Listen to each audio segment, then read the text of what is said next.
మర్యాద మనీష్ గారు కల్కి మీద ఒక ఎలిగేషన్ వేశారు. కాల్ చేస్తున్నప్పుడు మీ మామతో ఎందుకు అడుగుతున్నానో అర్థం చేసుకో అని అన్నావు అని అన్నారు కదా. నువ్వు చెప్పవా బ్రో? ఇప్పుడు బిగ్ బాస్కి సెలెక్ట్ అయినప్పుడు ఫ్రెండ్స్కి కానీ ఫ్యామిలీకి కానీ నువ్వు చెప్పవా? చెప్పకుండా సీక్రెట్గా వెళ్ళిపోతావా? సీక్రెట్గా అయితే వెళ్ళవు. బయట నుంచి ఏమైనా సపోర్ట్ కావాలంటే మీరే చేయాలని అడుగుతావు కదా.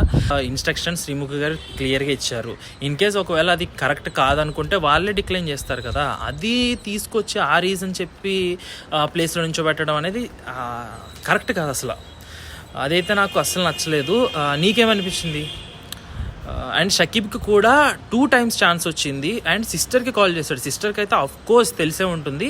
తను కూడా ఒకసారి 50,000 వేశారు, తన ఫ్రెండ్కి కాల్ చేస్తే 10,000 వేశారు. అది వాళ్ళ తప్పు అనుకోవాలి, ఎందుకంటే తక్కువ వేశారు కాబట్టి. బయట వీళ్ళకి కల్కి కాల్ చేసిన వెంటనే 90,000 అడిగింది. 90,000 అడిగితే వాళ్ళ ఫ్రెండ్స్ని ఎవరినో అడిగి 90,000 మాత్రం క్రెడిట్ అయ్యేలా చూశాడు.